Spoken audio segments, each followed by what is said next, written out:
Sarawak State Budget 2022 has just been announced, and it's time for us to chat about it in detail with policymakers and corporate leaders. Join me, Mona Abdul Manap, for the Econ Roundtable Season 2 on TVS, Channel 122 Astro and MyTV. See you at the table.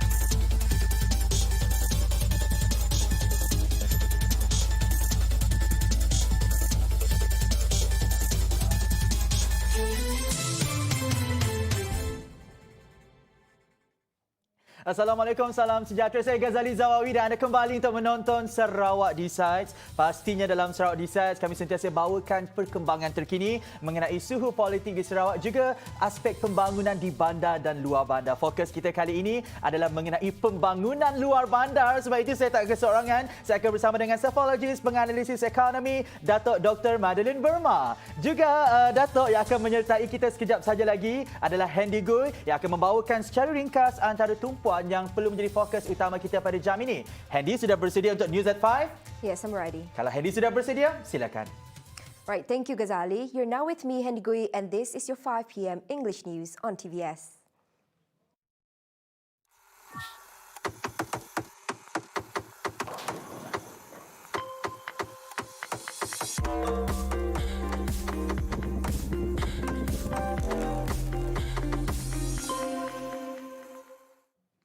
Right, Sarawak is looking to strengthen its logistics infrastructure in line with the development of the global digital economy. This is in tandem with the development of the digital economy, particularly e-commerce, which requires an efficient logistics system for the purpose of shipping goods or products, and that the best logistic infrastructure is the one that connects or links straight to an international hub to ASEAN region or the United States. If somebody in US want to buy our local product, then the delivery system must be there. In other words, the cargo distance must be on time too, to make sure that the goods that they order will be delivered on certain time. The Sarawak government is looking seriously to this delivery infrastructure, particularly from the rural areas. And once our infrastructure has reached out to the rural areas, then with real-time delivery will be there. He said that in his speech during the launch of the Bazaar app, a new e-commerce platform developed in Sarawak today. The app, which features over 2,700 merchants, uses Sarawak's very own SPay Global for transactions and was developed with expertise from Sarawak Information Systems, or SINS, the state government-owned information technology specialist. Now, as a preparation at cultivating a healthy lifestyle and promoting environmental sustainability to support the health and well-being of Keluarga Malaysia or Malaysia family, as well as to face and cope as the nation enters the endemic phase of COVID-19, in view of this, the government has launched the Agenda Nasional Malaysia Sehat, or ANMS, today. As such, the Prime Minister hopes that Keluarga Malaysia will get health information, cultivate a healthy lifestyle, adopt self-health controls as an initial action to prevent diseases and maintain health to avoid complications. He added that through the effort, Keluarga Malaysia would not only be able to cultivate a healthy life, allay the risk of disease and reduce the cost of treatment and rehabilitation, but also be able to live a better quality of life. And that for the agenda to succeed, the government has adopted the whole-of-nation approach by building strategic partnerships with all parties. ANMS dilaksanakan untuk tempoh 10 tahun, iaitu mulai tahun 2021 hingga tahun 2030. Pelaksanaannya dibahagikan kepada dua penggal, iaitu penggal pertama bermula pada tahun 2021 sehingga tahun 2025 dan penggal kedua pula bermula pada tahun 2026 dan akan berakhir pada tahun 2030. He added the agenda, a health wellness package which had been researched, planned and subsequently introduced by the government through the Health Ministry as the main driver, is participated directly by the Housing and Local Government Ministry with the involvement of other ministries and agencies. Kerajaan bertanggungjawab merangka hala tuju, strategi dan inisiatif ENMS, manakala pihak swasta dan badan bukan kerajaan NGO adalah penggerak kepada strategi serta usaha yang telah dirangka atau inisiatif yang diperkenalkan. ANMS involved four main thrusts, namely strengthening promotion of a healthy lifestyle, improving health wellness services, enhancing self-health management, and promoting a clean environment, covering 10 strategies and 24 initiatives. According to Ismail Sabri, the agenda is also being emphasized in the 12th Malaysia Plan, especially in improving the delivery of healthcare services, where the strategies, among others, is to improve health literacy and health awareness among Keluarga Malaysia. The Prime Minister said the government had also decided to formulate a national health literacy policy which would implement several initiatives, including organization of healthcare awareness programs which would be intensified through various platforms at all levels by utilizing facilities under various agencies. Bagi memastikan literasi kesihatan keluarga Malaysia dapat dipertingkatkan, program pembangunan keupayaan ejen kesihatan komuniti atau My Champion akan diperkukuhkan, terutamanya dalam usaha pendidikan dan promosi kesejahteraan kesihatan. Now, a special task force was set up to address the issue of rising chicken prices in the market directly, as well as engagement sessions with the poultry breeders in view of the matter. As such, the poultry prices were influenced by several factors, including the cost of livestock inputs, especially imported animal feeds such as soybeans and corns, which are determined by foreign exchange rates. In addition, Minister of Domestic Trade and Consumer Affairs Datuk Sri Alexander Nantalinggi said the prices in the market were also influenced by the demand and supply as the economic sectors and business activities have resumed operations. Commenting further, he said the ministry was in constant discussion with the Ministry of Agriculture and Food Industries to stabilize chicken prices so that it does not burden the traders and consumers. Apart from that, a special task force was set up to address the issue of rising chicken prices in the market directly, as well as engagement sessions with poultry breeders. On a related development, Health Minister KHAIRY Jamaluddin said, in realising the ANMS, Malaysians need to change their behaviours and raise awareness to produce a healthy nation voluntarily, without relying on his ministry or the government alone. Malaysia is considered as an unhealthy country, as the number of people suffering from heart disease and obesity are high. KHAIRY said the health awareness among the people were still low. Kalau tanya saya lah sebagai Menteri Kesihatan, adakah Malaysia negara yang sihat sekarang? No. Malaysia bukan negara yang sihat sekarang ini. Kita antara negara yang top dari segi obesiti, sakit jantung, ini semua kita tahulah.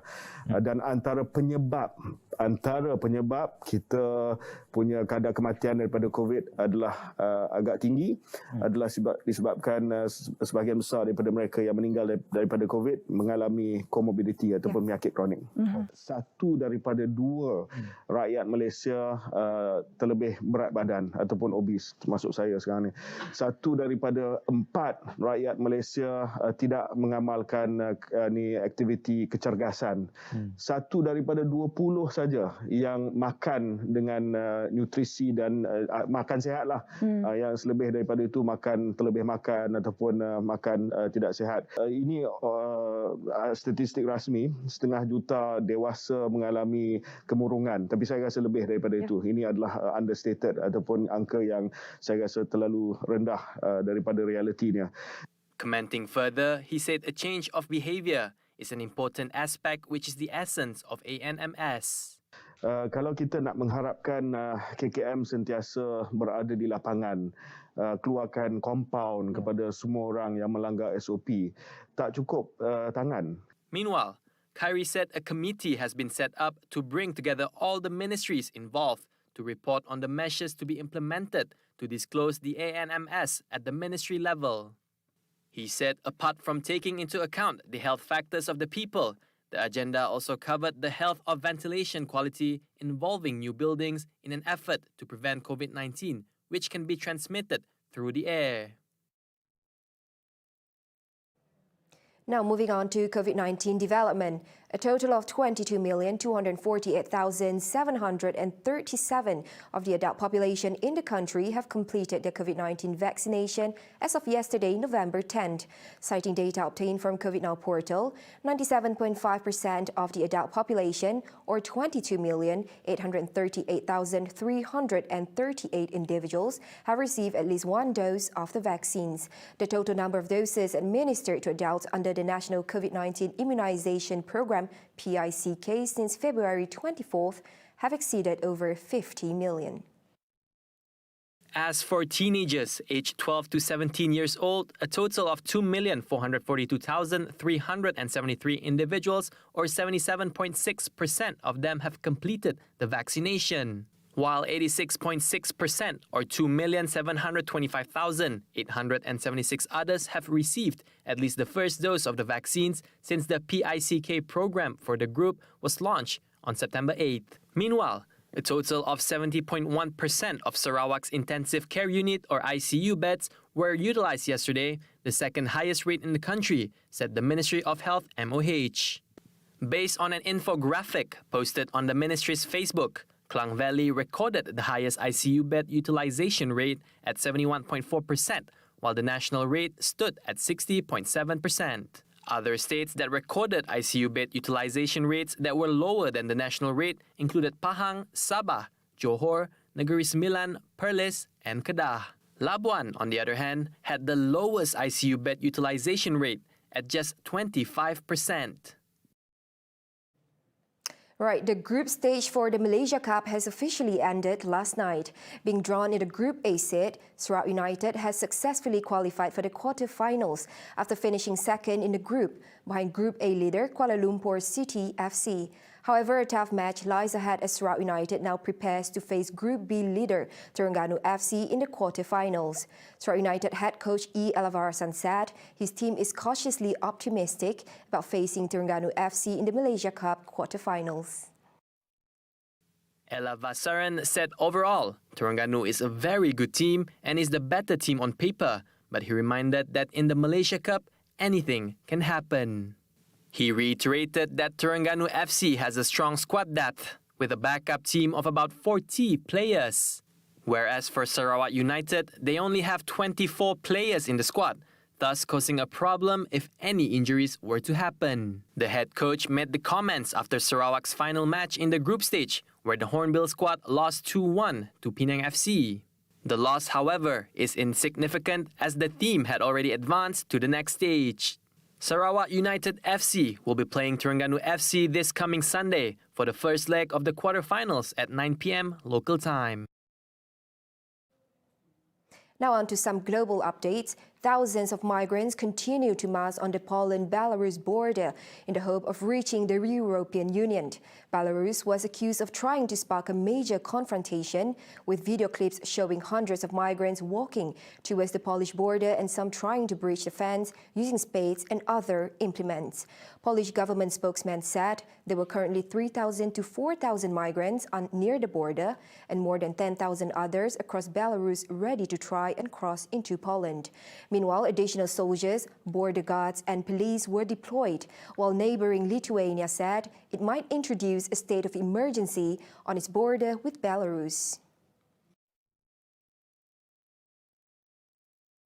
Tesla chief executive Elon Musk sold about $5 billion in shares just days after he told Twitter users about selling 10% of his stake.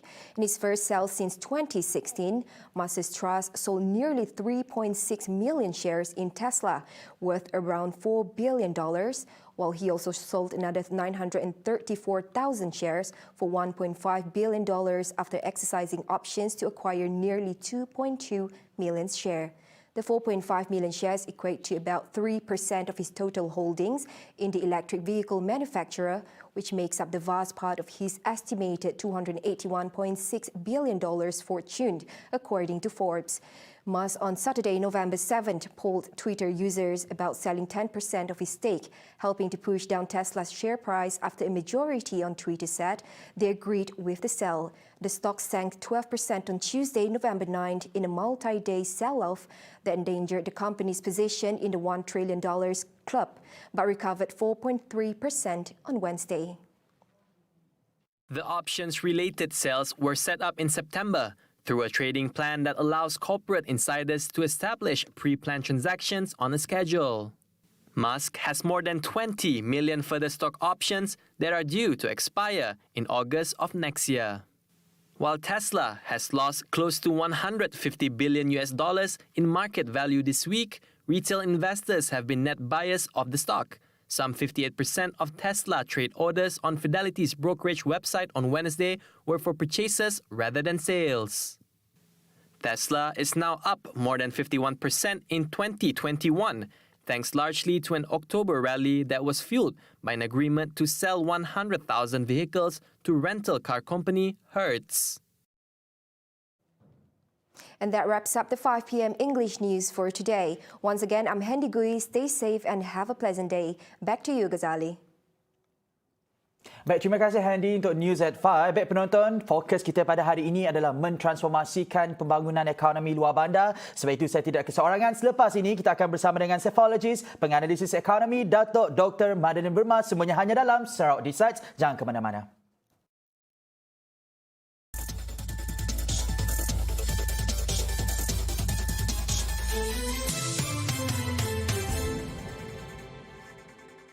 Dapat kita bayangkan si cakoi nak simple ya. Usahawan tok berjaya molah nyampun cakoi paling famous di Sarawak tu. Si jauh dari cakoi ya, kami ada nemu premis penginapan pertama yang dibina di Dahro tu. Kita ada Puan Aidah Libang, seorang ibu tunggal yang menjadikan anaknya sebagai motivasi beliau untuk menjadi ratu kecantikan di muka. Bersama kami Yusuf dalam rancangan Keringat Usahawan.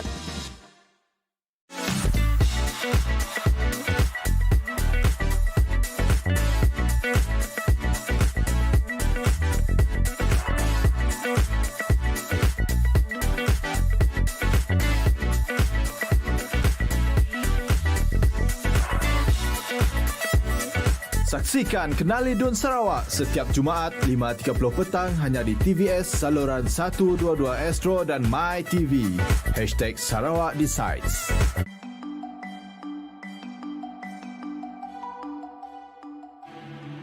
Belanjawan Sarawak 2022 dengan tema Bersatu Membina Masyarakat yang Cekal, Inklusif dan Progresif. Ia dirangka dengan mengambil kira 8 teras strategik bagi mempercepatkan pertumbuhan ekonomi, merangsang pelaburan swasta, menjana pekerjaan menerusi pelaburan awam dan membina ekonomi yang menjana pendapatan dan lebih berdaya saing, iaitu melindungi kehidupan dan punca pendapatan, mengemudi pemulihan ekonomi, memudahkan dan memelihara pemulihan perniagaan, mengubah pertanian dan ekonomi luar bandar, membangunkan modal insan, mempercepatkan penggunaan digital dan data, mengimbangi pertumbuhan ekonomi dengan kelestarian alam sekitar, mempertingkatkan penyampaian perkhidmatan dan kapasiti kerajaan.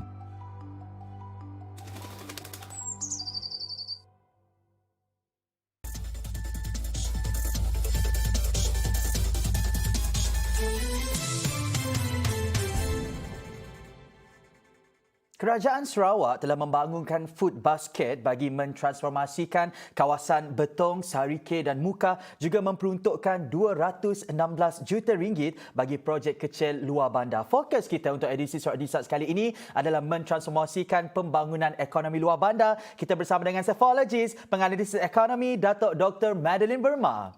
Baik, Datuk, bagaimana kita boleh mengaplikasikan teknologi moden seperti IoT dan sebagainya? Sebab, Doktor, kalau gedabak kita bagi dekat petani-petani di luar bandar ni, mungkin mereka boleh pengsan dan sebagainya. Kerana kita nakkan bahawa pertanian moden itu, ya, ada tapi tak dilupakan cara tradisional mereka. Seperti bingkisan video ini, apa kata kita saksikan dahulu Agriculture oleh Priscilla. Saksikan. Di Betong sebenarnya memang kaya dengan sumber alam yang mana majoriti masyarakat di sana terdiri daripada kaum Iban. Dan itulah Betong ini ada satu pasar tamu yang menjual buah-buahan dan sayur-sayuran yang mana apabila saya selalu bersama dengan Priscilla di sana, selalunya apabila balik ke Kuching pasti ada sahaja yang kami bawakan. Sebab itu kupasan mengenai agriculture ini perlu untuk kami ketengahkan kepada anda. Jom kita saksikan. Dengan adanya sistem IoT, para petani dapat memantau dan mengawal aktiviti pertanian dari mana sahaja dengan menggunakan telefon pintar menerusi aplikasi yang dicipta khas. Seperti Koplay Nyipa Aji, seorang bekas jurutera yang telah mencuburi bidang pertanian moden sejak tahun 2018.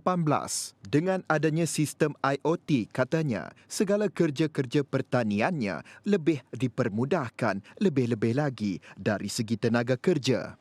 Untuk ini sistem IoT, itu panggil Internet of Things, dia dapat membantu satu dari segi tenaga kerja. Sebab satu, kalau saya punya ada 4,000 pokok, saya cuma perlukan 2 orang pekerja saja. Sebab kenapa? Sebab kita cuma perlukan handphone, iaitu smartphone, untuk mengawal sistem pengairan. Iaitu contoh dia untuk 5 kali sehari. Bayangkan kalau 4,000 kali 5 lebih kurang 20,000 kali siraman. Maksud dia, kalau boleh kita serentak, kita adakan sistem dari satu rumah dia akan otomatik mengikut apa yang kita sudah program.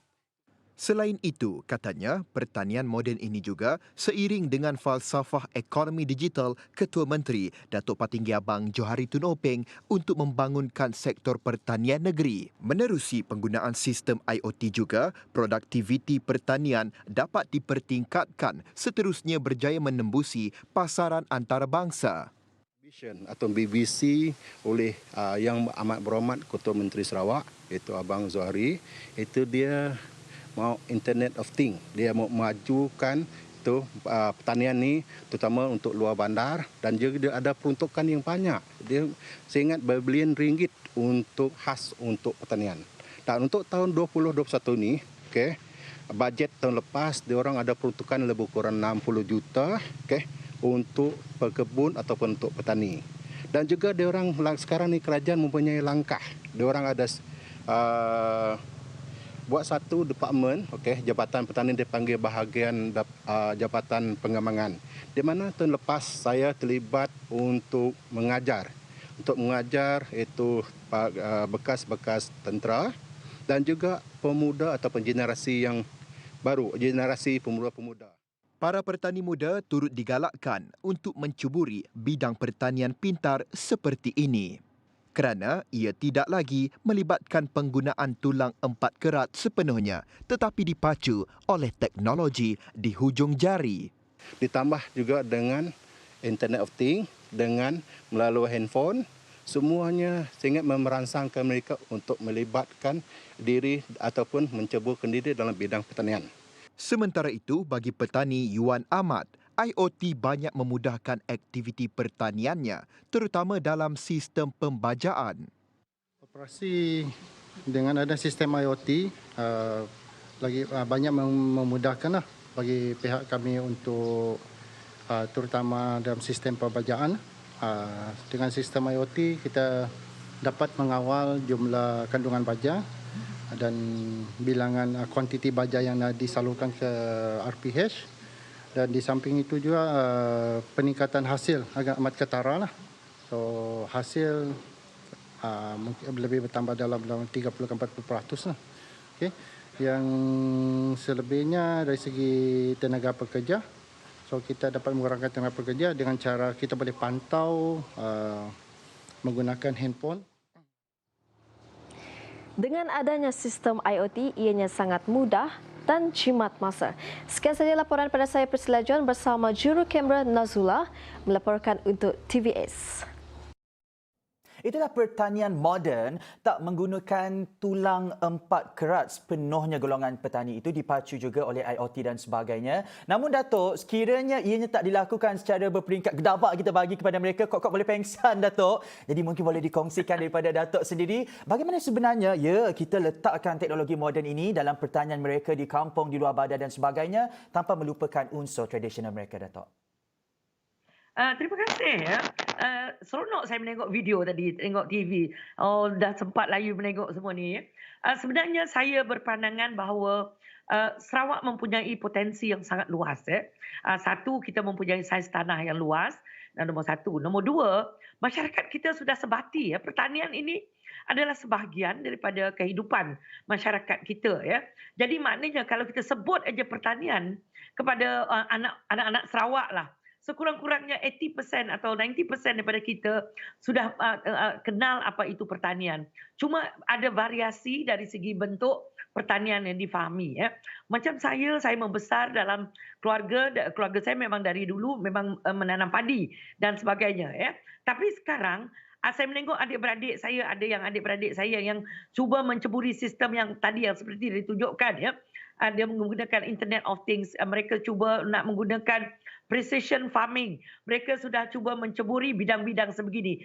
Jadi bermaknanya di sini, kita tidak boleh nafikan bahawa negara kita, khususnya negeri Sarawak, kita sekarang berada dalam satu proses perubahan yang sangat besar yang perlu dimanfaatkan. Jadi maknanya kalau kita tidak manfaatkan peluang yang diberikan ini, maka kita ketinggalan. Dan sekali ini, kalau kita ditinggal dalam Internet of Things ini, dalam bidang teknologi yang baru ini, maka kita akan sangat jauh ketinggalannya. Sebab kalau kita zaman dulu, kalau kita tertinggal, kita tak berapa jauh sangat. Tapi zaman IT ini, bila macam contoh kita lihat dalam zaman zaman COVID gitu bila ada di kalangan anak-anak kita yang tidak ada gadget, tidak ada internet untuk akses kepada pendidikan, kami sangat khawatir bahawa jurang itu bukannya jurang hanya setahun. Yang kita khawatir dia mungkin 2 tahun. So begitu juga dari segi pertanian. Bagi golongan yang sudah tua, golongan macam saya dan juga mak saya, atuk saya, kami masih lagi boleh percaya bahawa peranan tradisional itu penting dalam pertanian. Kita tidak boleh mengedepikan sebab dia adalah sebahagian daripada kehidupan, khususnya masyarakat orang asal. Tetapi dalam dunia sekarang, kita masih boleh menggunakan, mungkin kalau nak amalkan sedikit, contohlah dari segi kerja kuat, dari segi nak mengamalkan adat istiadat tu, nak miring sikit pun tak ada masalah. Tetapi ilmu pengetahuan sangat penting dalam pembangunan luar bandar sekarang. Itulah Datuk, kalau bercakap mengenai peluang pekerjaan, kita tak nak anak-anak muda daripada luar bandar ini berhijrah ke bandar, seperti contoh career sebagai petani. How to make this career to be at another level? Maksudnya mereka setelah belajar dalam bidang pertanian, mereka tak nak jadi petani seperti contohnya, mereka nak menjadi sebagai pegawai petani dan sebagainya. Bagaimana Datuk melihat keperluan ada untuk area perkara tersebut, Datuk? Okey, saya ingat lagi masa saya buat PhD saya dulu Salah satu aktiviti antara tesis yang saya ingin kemukakan pada ketika itu, saya ingat lagi saya berbincang dengan supervisor saya. Saya kata kita nak menyekat ni, kita kena buat berbagai aktiviti di luar bandar, menyekat anak-anak muda untuk berhijrah ke bandar. Dia kata dengan saya, Madeline, dia kata kita perlu melihat benda ni berbeza sedikit. Dia kata yang nak pergi itu you tidak boleh halang dia. Sebab sistem pendidikan kita dan peluang-peluang yang ada di bandar itu yang menarik. Ini yang dipanggil pull factor and push factor. Sebab pembangunan begitu pesat di bandar menyebabkan memang ramai anak muda. Jadi biarlah mereka pergi. Tetapi yang penting, lebih penting ialah Ada mereka di kalangan mereka yang memang nak tinggal di luar bandar, yang ingin memajukan kehidupan mereka di luar bandar, dan mereka inilah yang perlu kita bangunkan dengan lebih pusat lagi, bukan dengan menghalang mereka untuk kata you orang janganlah pergi ke bandar. Sebab apa yang penting kita wujudkan sekarang ialah nak pergi ke bandar, lengkapkan mereka dengan ilmu pengetahuan untuk mereka bekerja di bandar, dan untuk mereka yang nak tinggal di luar bandar, kita lengkapkan juga. Kita lengkapkan peluang, kita perlengkapkan mereka dengan ilmu pengetahuan, dengan kemahiran. Dan kalau kita tengok sekarang, dengan adanya digitalisasi, jurang ini sangat boleh dirapatkan. Sebab luar bandar dengan bandar dah tak wujud dalam dunia maya sekarang. Sebab kita hanya berhadapan dengan laptop. Macam saya berjumpa dengan saudara sekarang. Mulanya kita dipisahkan oleh laut. Tetapi kita begitu dekat. Inilah paradoksnya. Jadi bagi saya, perkataan kita nak menyekat mereka itu, bagi saya kita transformkan perkataan itu, maksudnya kita memberi peluang kepada mereka yang ingin bekerja. Ramai saya tahu, sebab saya tahu ada anak-anak muda yang dikatakan, bila ramai orang kata kenapa you all tak berhijrah ke Kuala Lumpur, gaji lebih besar. Dia kata banyak peluang di luar bandar. Kebun bapak saya, ladang kami, saiz tanah kami yang begitu luas di Sarawak yang boleh kami kerjakan, tak kira lagi dari segi kos hidup. So bagi saya itu satu pandangan yang begitu positif dari kalangan anak-anak muda di Sarawak sekarang. So digitalization is definitely the way forward. Betul. Ekonomi digital itulah akan memacu pembangunan ekonomi di luar bandar, dan pastinya kita nak lakukan secara peringkat demi peringkat. Sebab itu sebenarnya masa sangat pendek sebenarnya, Datuk Dr. Madeline. Kita ucapkan terima kasih kepada psikologis penganalisis ekonomi Datuk Dr. Madeline Burma sudi berkongsi buah fikiran untuk Sarawak Decide edisi kali ini. Stay safe, Datuk. Terima kasih. Bye-bye. Baik, kepada anda, jangan ke mana-mana, terus setia dalam Sarawak Decide. Kita akan berjumpa untuk jam 6 petang nanti hanya dalam Sarawak Decide. Sarawakku sayang jaga Sarawak into Sarawak #Sarawak Decide. Kami Ghazali Zawawi. Assalamualaikum. Jumpa selepas ini.